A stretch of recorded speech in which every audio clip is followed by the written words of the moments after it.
Live from the National News Studio, Sri Lanka.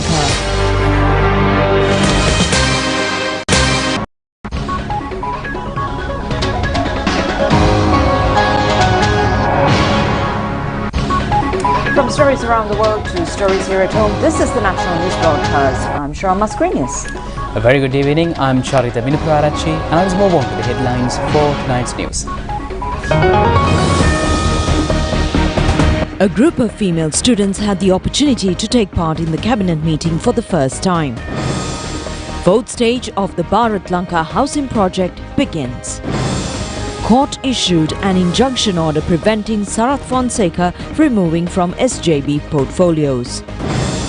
250 new appointments for the candidates who passed several competitive examinations in the public administrative service. A woman and 2 children killed by train accident. The suspect of the Kotaketana mother and daughter killings sentenced to death. A gunfire in Minnesota claimed 3 lives.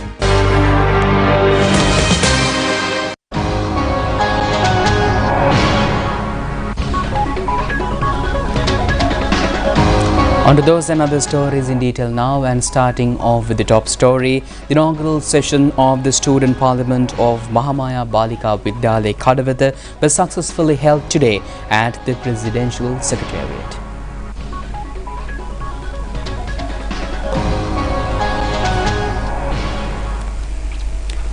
Following this, the students had an opportunity for a cordial interaction with President Ranil Wickremesinghe. The President summoned the children to the Cabinet chamber within the Presidential Secretariat and provided them with an overview of the Cabinet, its structure and functions. It marked a significant occasion as the school children engaged in discussion with the President, who presides over the Cabinet, where crucial national decisions are made. Additionally, the President briefed the female students occupying ministerial roles in the Student Parliament about the duties, tasks and responsibilities of the Cabinet. Furthermore, the President emphasized the importance of fostering a strong understanding of the governmental system among the nation's future generations. In view of the momentous opportunity granted to the students of Mahamaya Balika Vidyalaya Kadavata, its principal W.R. Priyadarshini conveyed her gratitude to President Ranil Wickremesinghe.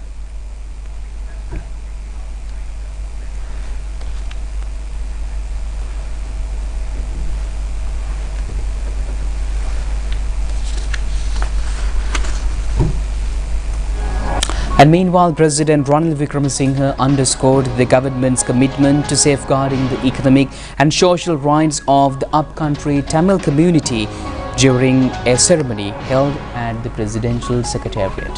He acknowledged their significant contribution to the nation's economy and expressed intentions to unite political representatives from the upcountry, transcending party lines, to present collaborative proposals within the upcoming month. The occasion marked the virtual launch of the 4th stage of the Indian housing project, Bharat Lanka, aimed at constructing 10,000 houses for plantation sector workers. President Wickremesinghe, along with the Minister of Water Supply and State Infrastructure Development Jeevan Thondaman and Indian High Commissioner Santosh Jha, virtually unveiled the foundation stone plaque for 1,300 houses across 45 plantation estates in 10 districts. President Wickremesinghe expressed gratitude to the Government of India for their support, particularly on the 200th anniversary of the upcountry Tamil community's arrival in Sri Lanka. He highlighted the efforts to negotiate land acquisition from estate companies for housing construction and emphasized the government's commitment to advancing education standards within the upcountry. President Ranil Wickremesinghe said that on the occasion of the 200th anniversary of the arrival of the upcountry Tamil community to Sri Lanka, the Indian government has generously provided support for this housing project. The President expressed his gratitude to the Government of India for this gesture. The Tamil community of Indian origin, who have made significant contributions to the country's economy, have unfortunately suffered great losses due to the lack of land and housing ownership. Today, they have been deprived of their political rights, but it is imperative that their economic and social rights are upheld. The government is actively initiating this process, starting with negotiations with estate companies to acquire land in related housing programs in the near future. Furthermore, the government has prioritized the advancement of education in the estate sector. Education levels within estates lag behind those in other regions, necessitating the establishment of equitable educational standards across all schools. Moreover, it's essential to recognize that not all upcountry residents engage in plantation work. Thus, efforts must extend to providing opportunities for the youth, including access to education and vocational training, particularly geared towards international employment opportunities as well. The President Wickremesinghe said that currently under deliberation in this decision between continued plantation labour or the provision of land plots as per the plantation agreement, aiming to elevate individuals to the status of small tea plantation owners. This initiative seeks to foster economic empowerment and equality among upcountry communities. He further said that our aim is to convene all political representatives and present unified proposals devoid of party divisions within the next month. The government is diligently addressing the challenges one by one. Currently, discussions are underway to find solutions for issues facing the people of the Northeast. Simultaneously, we must prepare to advance the nation's economy by addressing the concerns of the Tamils and the Muslim communities residing in the upcountry region. While we face hardships for a period, we have now overcome bankruptcy and resumed economic activities. Upon assuming office, the nation grappled with shortages of food and fuel. Today, however, we have successfully overcome these shortages. As we implement economic programs, challenge in a matter of months, relief will be provided to the people. It is crucial to acknowledge that our progress from the recent economic crisis was significantly aided by the financial support provided by India. Without this assistance, our path forward would indeed be challenging. The President said, furthermore, we are actively engaging in enhancing our economic ties with India, particularly during the period of India's rapid economic development. During our discussions with the Prime Minister Narendra Modi, we extensively deliberated on bolstering the relationship between our two nations. In conclusion, the President expressed his heartfelt gratitude once again to the Government of India for their invaluable support in initiating the program. The launching of 1,300 houses under Phase 4 of the Indian Housing Scheme. This is not merely just 1,300 houses, but it is also the initiation of the 10,000 housing scheme that was promised to us upon Prime Minister Modi's arrival. I would like to take this opportunity to express my gratitude to His Excellency, the Prime Minister of India, Shri Narendra Modi, for being committed towards the Indian origin Tamils of Sri Lanka. And this was reflected in his speech in Mahabalipuram, Tamil Nadu, where he had mentioned that upcountry Tamils had left Tamil Nadu 200 years ago. And today the government of Sri Lanka has been providing us with a state-of-the-art hospital in Dikkoya and the 10,000 houses. Prior to this, the 4,000 houses.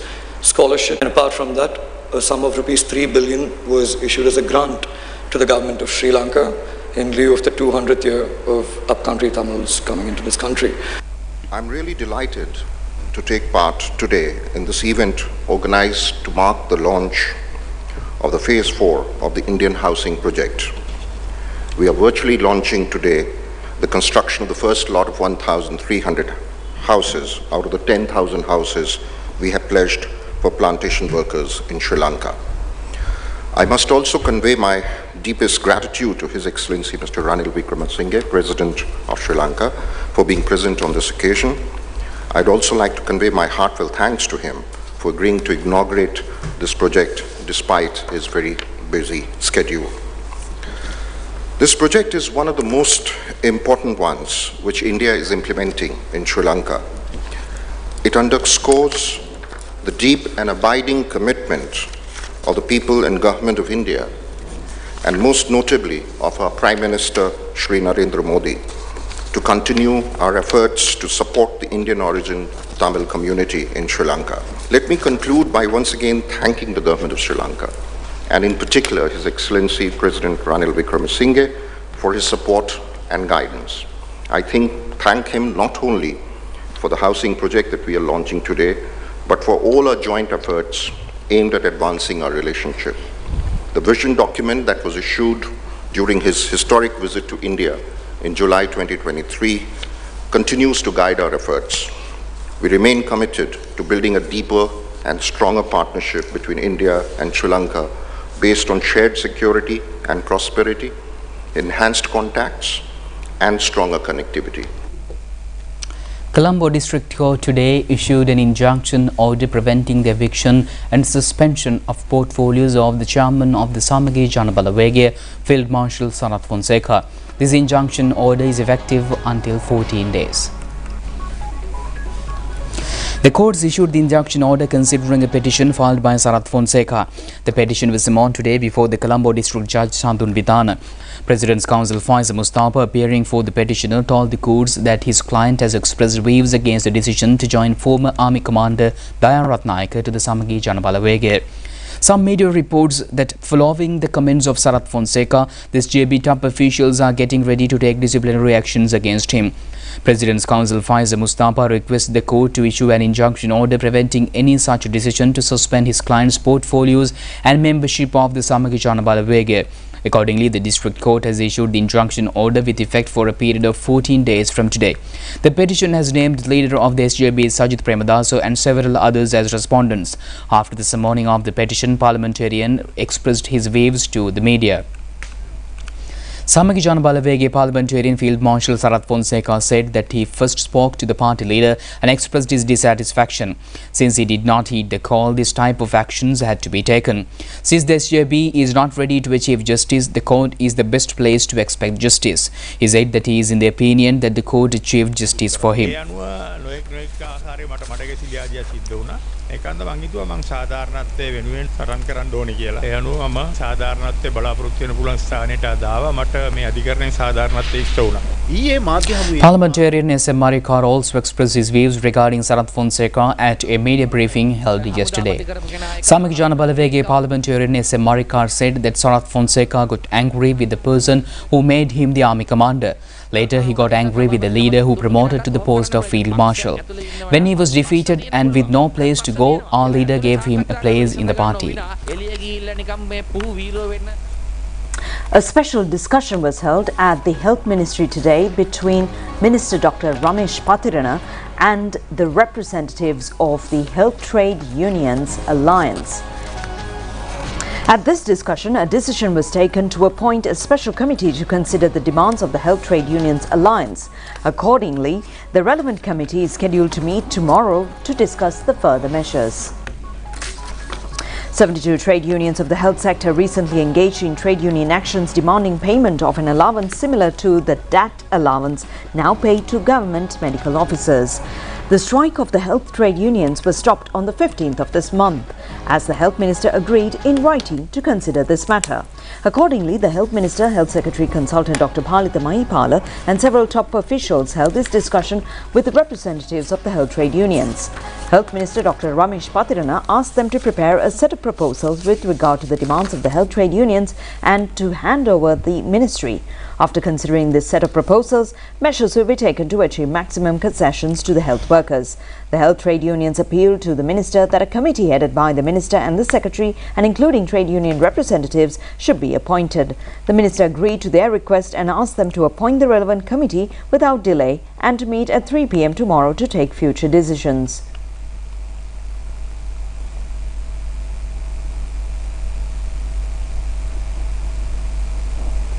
Convener of the Paramedical Trade Union Confederation, Ravi Kumudesh, said that the trade unions believe that the Health Ministry is in a positive stand at present. The Health Minister also accepted the fact that the entire health workers have subjected to an injustice through the payment only made to the medical officers. The health workers also are flexible at this juncture considering the financial crisis of the country. However, the government should meet the justice for health workers in various professions.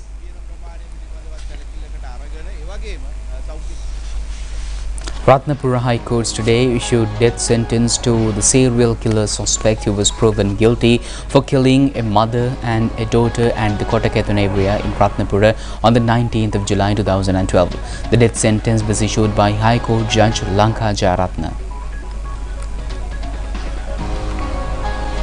The suspect, a resident of Kotakethuna in Kahavatta, aged Neil Lakshman, was sentenced to death for the killings of Lena Rajshige Premavati and her daughter Pushpakumari. Several dual killings of females were reported during this period at the Kotakethuna area. 3 allegations were levelled against the respondent. He was acquitted from the second allegation of committing a rape against the daughter.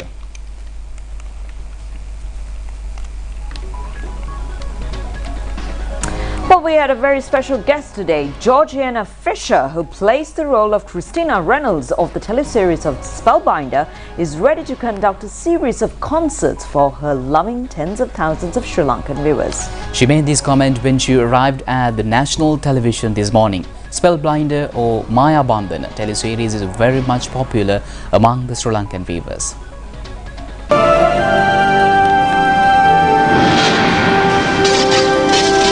Help look for him.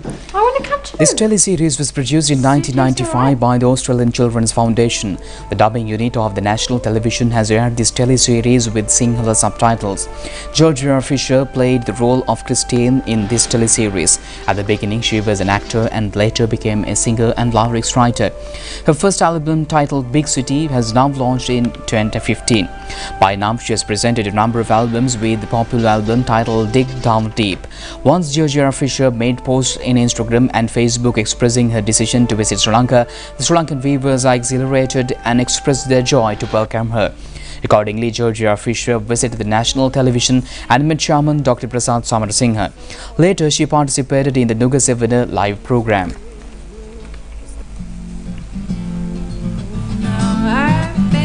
One day I'm gone.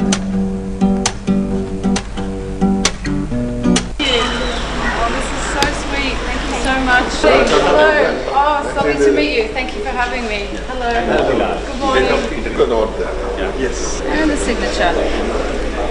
Lovely. Thank you very much. That in my world. ජාතික රූපවාහිනියට අපි ඇයට ආරාධනා කළා. එය අපිත් එක්ක අද මැදිරියේ ඉන්නවා. Hello Christine. Hello. Shall I call you Christine or Georgie? You can call me Georgie for today. Sure. Yeah. She's Georgie Fisher. So welcome you to National. So first of all, I would like to ask you. So how can you handle this much of fan experience, this much of fans in Sri Lanka? So that's it's immense love. It was very unexpected, and it's just, I can't tell you how happy it makes me feel. It really just fills my heart with joy. I get so many messages from fans. I do my best to reply to everybody, and especially since I arrived in Sri Lanka, I've gotten so many beautiful messages from all over the country, and it makes me feel so happy and so welcome. So this is a very small country, you know, from top to bottom it's just about 432 kilometers. From left to right it's about 240 kilometers. It's a very small country. So how do you feel this love and affection of our country's people, and how do you feel about Sri Lanka right now? I love it. I feel that I've found a second home here. I don't think I've ever been to a place where I felt so welcomed like this. I knew that I had a couple of fans here because I got some messages on my Facebook page about 2 years ago. I think it was 2021 during COVID when Spellbinder was re-screened here on Rupavahini TV. So till then you didn't know that that was the huge first fan club like time. this. Yeah, until then I didn't know. That was the first time I learned that I had fans in Sri Lanka. You know, so you're hoping to come back to Sri Lanka and hold maybe a music evening or something? Oh, absolutely. This will not be my last visit to Sri Lanka, that's for sure. I will definitely be back. And yeah, I would love to do some kind of concert here. It would be a dream come true. We have a special gift for you. Oh, this is from no. National Television. I'm going to cry. For your presence. Thank so you your presence is a so really much. gratitude towards. Oh, this is gorgeous. This is from National Television. Wow. So I think you will remember us forever.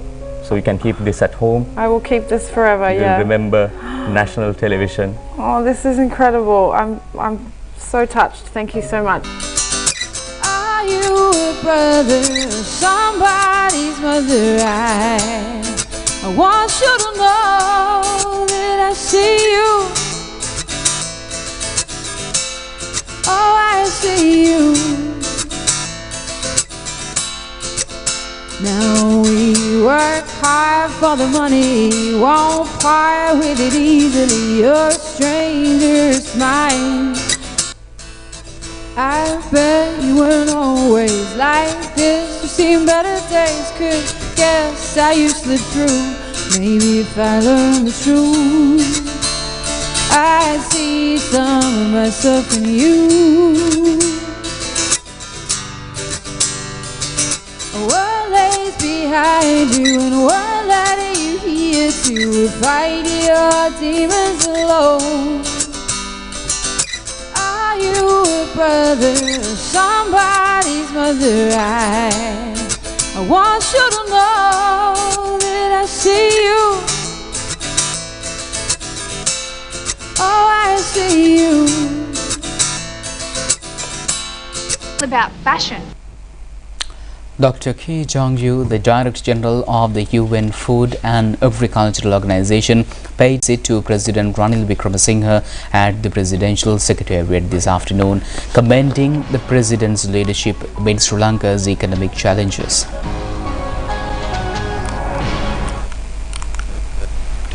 During the meeting, Dr. Jong Yu conveyed congratulations to President Wickremesinghe for his efforts in navigating Sri Lanka through the recent economic crisis and subsequent reforms. He assured the President of their FAO's unwavering support to both the government and the people of Sri Lanka during these critical times. President Wickremesinghe in turn provided an overview of the progress made in the country's ongoing recovery efforts. He highlighted the importance of introducing an agricultural modernization project to enhance the sector's productivity and sustainability. The President sought the FAO's collaboration and assistance in implementing this initiative, underscoring the pivotal role of agriculture in Sri Lanka's economic development. The meeting between President Wickremesinghe and Dr. Jong Yu signifies a commitment to fostering international partnerships and leveraging expertise to address pressing economic and agricultural challenges facing Sri Lanka. Accompanying the President were key officials including the Secretary of the President Saman Ekanayake and Director General of International Affairs Dina Colombage. A meeting between Prime Minister Dinesh Gunawardena and Director General of the UN Food and Agricultural Organization, Dr. K Jong Yu, was held at the Temple Trace today. The Prime Minister expressed his gratitude to the FAO for its contribution and aid given to the development of agriculture and rural economy in Sri Lanka. The Prime Minister also requested the FAO to provide further support for the plans to introduce new technology to agricultural and fisheries sectors. The first roundtable discussion at the initiation of the 37th Asia-Pacific Regional Summit of the United Nations Food and Agricultural Organization was held today under the patronage of Minister Mahinda Amaravira. The theme of the first roundtable discussion is Let's Achieve Sustainable Goals through innovations and science in the development of fisheries and animal livestock of the Asia-Pacific region. Minister Mahinda Amaravira stated that the UNFOA's program against poverty and hunger is commendable. Director General of the UNFOA, Ku Dongku, expressed his views under the theme of digitalization and single country, single food. The opening session of the 37th UNFOA Asia-Pacific Regional Summit will be held tomorrow under the patronage of President Ranil Wickremesinghe. Representatives of the 35 countries out of 42 member countries are taking part in the summit. Over 300 participants, including ministers of agriculture in the Asia-Pacific regional countries, deputy ministers and state officials are present at the summit. The summit will conclude on the 22nd of this month.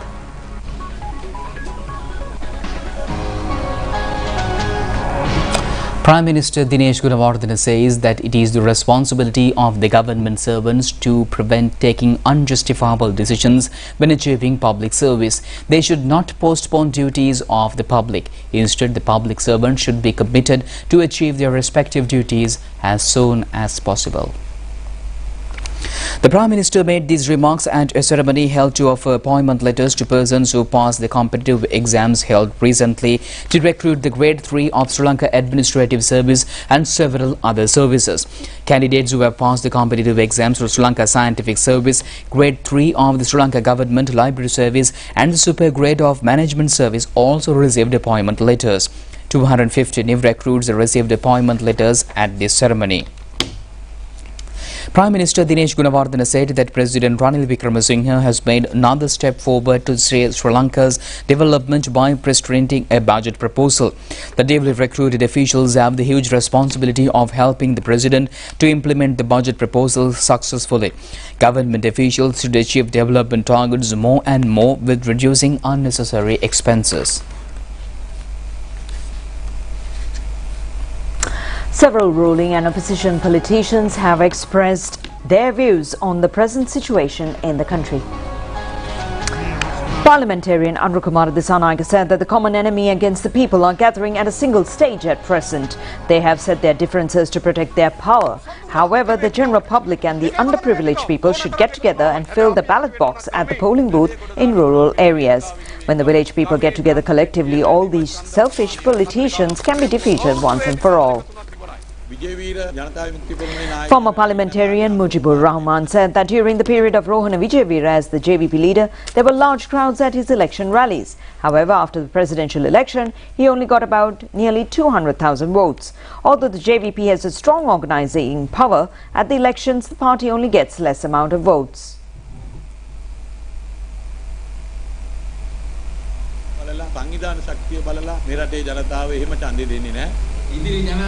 Parliamentarian Shan Vijay Lal said that in future election, a party should take more than 7.5 million votes to elect a president. What is easy to increase 5.5 million up to 7.5 million, PR 3% of votes up to 7.5 million votes. Although they have popularity in social media, in reality, they are unable to collect more votes.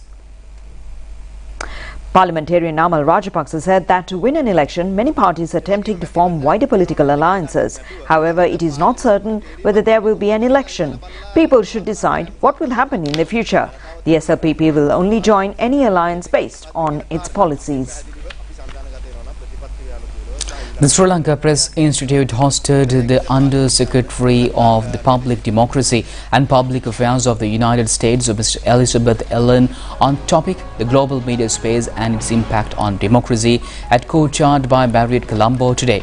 Under-Secretary Ellen was joined by U.S. Ambassador to Sri Lanka, Julie Chung, on stage. The event was attended by parliamentarians, high commissioners, ambassadors, dignitaries, representatives of NGOs and universities and journalists. Chairman of the Sri Lanka Press Institute, Kumar Nadishan, opened the event by extending his gratitude to the Under-Secretary for sharing her thoughts with stakeholders representing diverse facets in Sri Lanka, including the members of the journalistic community. In her address, Under-Secretary Ellen discussed how the global media space supports democracy and fosters peaceful, just, inclusive and ultimately prosperous societies. Under-Secretary Ellen concluded that when a government constricts the rights and freedoms of citizens, the future and the development of the country will naturally suffer. Following their address, the SLPI chairman moderated a discussion with the Under-Secretary Ellen. We are all in on programs that hone skills because we believe in your right to pursue journalism freely and fearlessly. As I find myself in this room, in a room full of journalists, and as someone who has worked with and deeply respected journalists for my entire career, I want to thank the journalists for protecting the rights and freedoms of journalists here in Sri Lanka around the world. You're ensuring that all citizens enjoy the right to express their ideas and opinions openly and freely. And even in difficult times, you continue to press forward and ask difficult questions that are necessary. Your commitment to seeking out the truth and shouting it from the rooftops remains a democratic staple, and I truly appreciate what you do. The presentation of awards to the winners of the Freda Korea Awards 2023 competition was held recently at the BMICH. The chief guest at this event was Sunithra Dias Bandaranaike. Freda Korea Awards, the first of its kind, is a project of the Gamini Korea Foundation, which was founded by well-known Sri Lankan economist, the late Gamini Korea. Freda Korea Awards 2023 was held in memory of the late Freda Korea, the mother of Dr. Gamini Korea. The project was conceptualized as a competition for story writers. Their task was to identify inspirational women and write their stories about how they succeeded in defeating poverty through family empowerment. The competition was held at the provincial level. 22 inspirational women and their story writers from all 9 provinces received awards. Dr. Lloyd Fernando, chairman of the Gamini Korea Foundation, in his opening address said it does not stop at rewarding inspirational women and their story writers. It has taken on a new dimension of ascertaining the problems faced by low and middle income women through sharing their stories with writers. This provides valuable data that will be used to develop a practically oriented policy paper to be sent to the government policymakers for their consideration.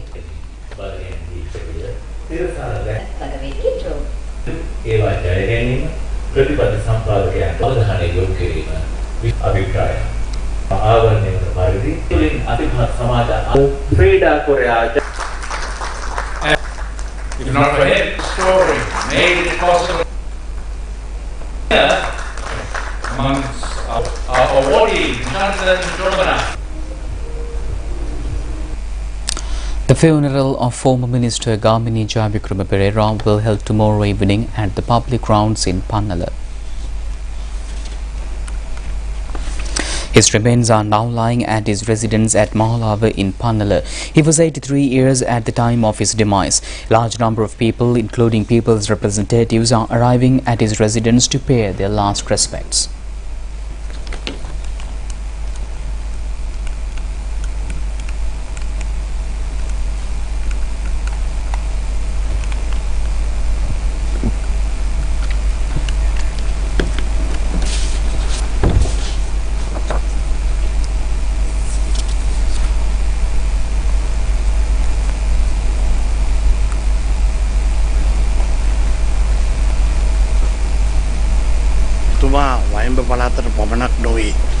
Minister Dr. Bandulu Gunawardena said that Gamini Jayavikramaperera has rendered a great service not only to this area but for the entire country, for the farmer community, agricultural sector, Buddha Sasana and many other sectors. He also greatly supported to defeat violence and terrorism. State Minister Shanta Bandara said that he has achieved a huge service for the system of education and environmental conservation in the country. He has established a separate provincial environmental authority in the northwestern province. Stay tuned for international news after this break.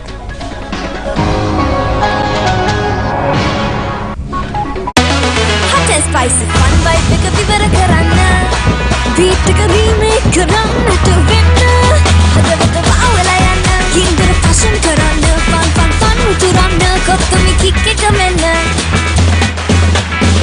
TikTok viral යනවා නැතිල trending වෙනවා hot පහසක් නැවසෙනවා spicy රස වැටහෙනවා prima කොත්තමි fun තමයි.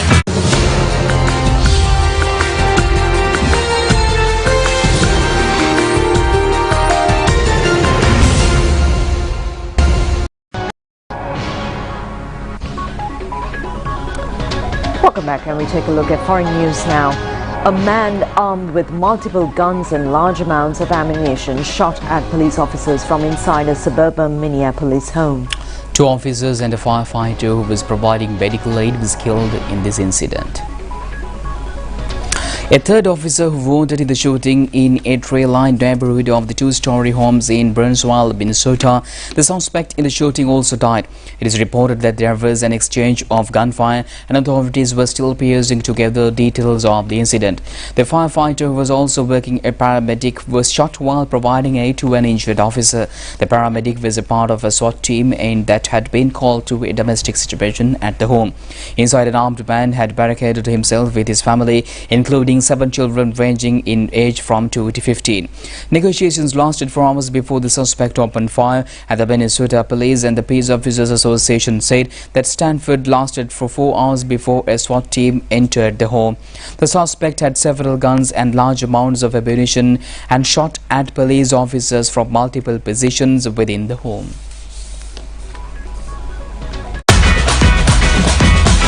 Prima kottumi, fun tamai.